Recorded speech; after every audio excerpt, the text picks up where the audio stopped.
Chères lycéennes, chers lycéens, chers parents d'élèves, vous êtes comme moi préoccupés par l'épineuse question de la réouverture des écoles.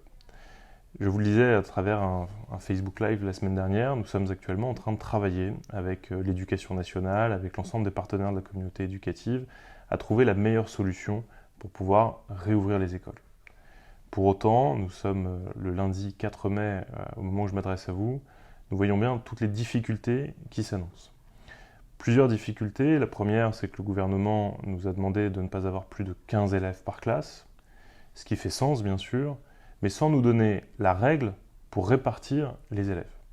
Dans d'autres pays, il a été fait le choix de découper la semaine en deux. Une partie de l'école le lundi-mardi, l'autre partie le jeudi-vendredi par exemple. D'autres pays ont fait le choix d'avoir une partie des classes le matin, une autre partie des classes l'après-midi. En France, il n'y a pas de précision à ce sujet.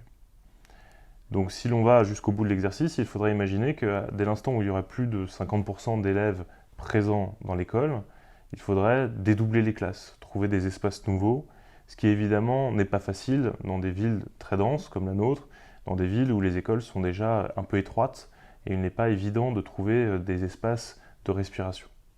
C'est une première grande difficulté que nous devons affronter. Une deuxième grande difficulté qui se pose à nous est celle de la protection des enfants, du personnel communal et du personnel de l'éducation nationale. Concernant les enfants, un protocole sanitaire a été proposé la semaine dernière, confirmé aujourd'hui même. Il fait 54 pages maintenant, avec des normes qui, très objectivement, si elles sont certainement très louables, puisque souhaitant à protéger les enfants et les personnels, sont, de la vie générale, totalement irréalistes et inapplicables. Pour ne citer que des exemples qui pourraient nous faire sourire si ce n'était pas sérieux, il faudrait par exemple en maternelle n'utiliser qu'un feutre d'une seule couleur par jour, de manière à pouvoir les utiliser une seule fois la semaine, les désinfecter la nuit, et ensuite le lendemain on aurait un feutre d'une autre couleur. On voit bien la complexité que cela peut représenter. Plus embêtant encore, il est écrit noir sur blanc que tout enfant qui serait amené à tousser, pas même éternuer, devrait être immédiatement sorti de la classe pour aller se laver les mains. Vous imaginez la capacité à faire cours dans ces conditions. Quand vous avez un groupe classe de 15 élèves, il suffit qu'il y en ait 2 qui toussent, il n'y a plus d'adultes en classe parce qu'il faut l'amener se laver les mains.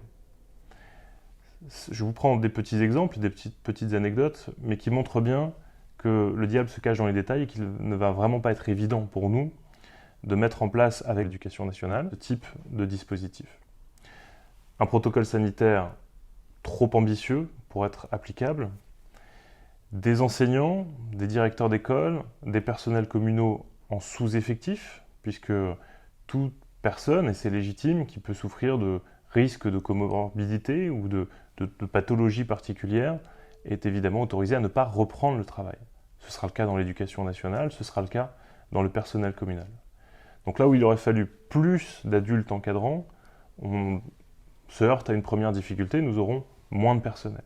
Moins de personnel pour gérer des risques et des contraintes sanitaires encore plus fortes, ce qui a amené différentes expressions, que ce soit celles des syndicats enseignants.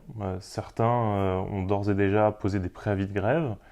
C'est le cas à l'heure où je vous parle dans le département de l'Essonne voisin, mais il y a fort à parier que ça s'étende au département du Val-de-Marne, où l'ensemble des enseignants, en tout cas des syndicats enseignants, ont posé des préavis de grève pour les premières semaines de la rentrée, ce qui signifie qu'une grande partie des enseignants ne seraient pas présents, par exemple.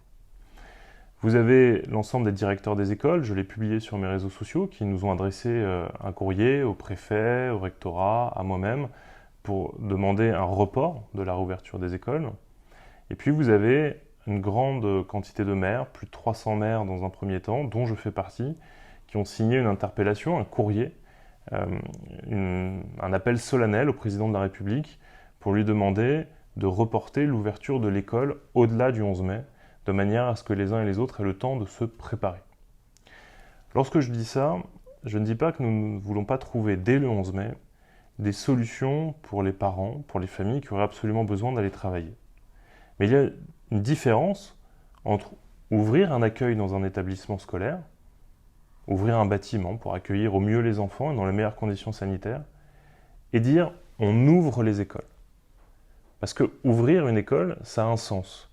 Ça signifie qu'on va accueillir les enfants devant des enseignants, qu'on va accueillir les enfants devant des enseignants pour leur faire cours, pour leur apprendre des choses, et que ce ne soit pas une simple garderie. Et ça, à l'heure où je vous parle, directeurs d'école, enseignants, élus, personnels communaux, on a le sentiment qu'on n'est pas en capacité de le faire, et certainement pas avec les normes sanitaires qui nous sont imposées. En tout cas, pas dès le 11 mai. Je peux vous donner un simple exemple, celui de la protection des personnels. Il est clair que les enfants n'ont pas à porter de masque parce que c'est extrêmement contraignant. Les tout petits n'arriveraient même pas à le garder, mais même pour les grands, il est compliqué de respirer dans un masque correctement. On est vite asphyxié par son propre gaz carbonique, donc ça ne serait pas raisonnable. Mais à partir du moment où les enfants n'ont pas de protection buccale ou nasale, c'est-à-dire que potentiellement, s'ils sont eux-mêmes porteurs de la maladie, ils peuvent contaminer les autres, et notamment contaminer les adultes. Ça pose la question de la responsabilité employeur, que ce soit quand on est maire pour les agents communaux ou que ce soit pour l'éducation nationale. A-t-on les moyens de protéger correctement les personnels que nous metterions en face des enfants? Pour cela, il faudrait des masques FFP2, absolument indisponibles en ce moment, puisqu'ils sont tous réservés à la fonction hospitalière. Vous avez la nécessité, évidemment, d'avoir du gel hydroalcoolique un petit peu partout. Sauf que, qu'avons-nous fait comme beaucoup d'autres villes? Nous avons, dès le début de la crise, donné nos masques, nos blouses, nos stocks de gel hydroalcoolique aux hôpitaux et au personnel soignant. Et ça faisait sens à ce moment-là.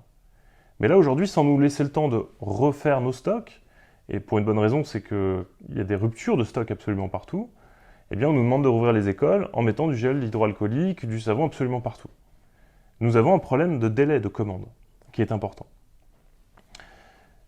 Je le disais, nous nous sommes exprimés pour décaler la réouverture de l'école à proprement parler, mais nous sommes ouverts avec mes collègues maires, et je pense qu'il faut que l'État nous entende, que les préfets, les recteurs d'académie acceptent cette idée, que dans une zone rouge comme l'Île-de-France, une zone extrêmement dense et extrêmement contaminée, nous puissions, dans un premier temps, au-delà d'ouvrir l'école au sens de l'école de la République, s'orienter vers un dispositif qui permettrait d'accueillir les enfants des personnes ayant la nécessité de reprendre le travail et ne pouvant pas faire garder leurs enfants, comme ce fut le cas dès le début de la crise pour les personnels soignants.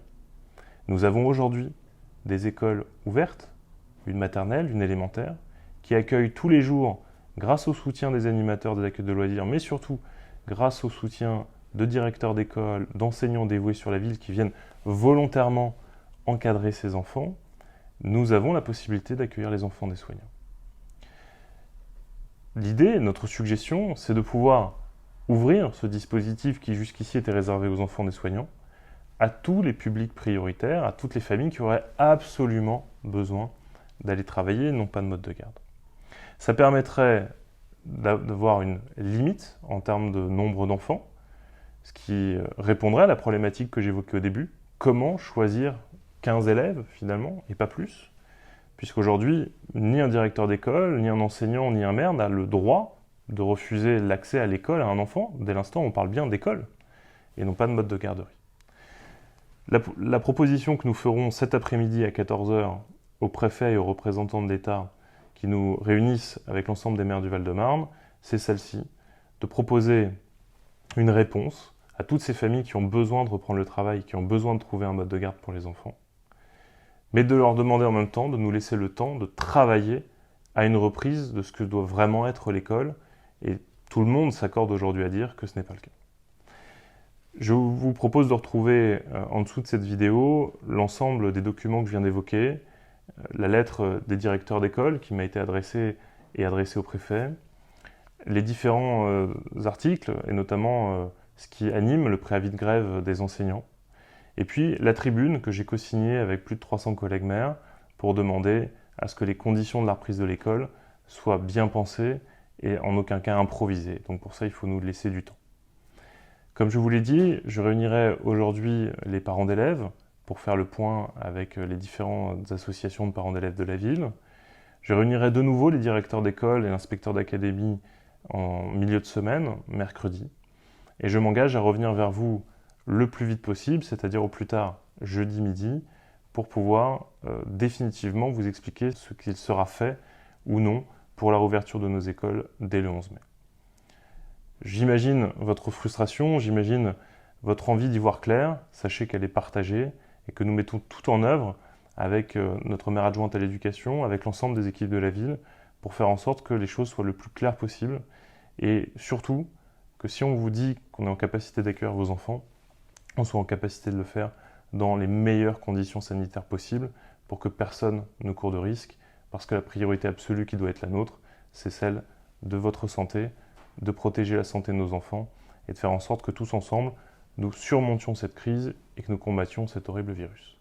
Merci de votre attention, nous restons évidemment à votre disposition. N'hésitez pas à mettre un commentaire sous cette vidéo pour qu'on puisse continuer à échanger. À très bientôt.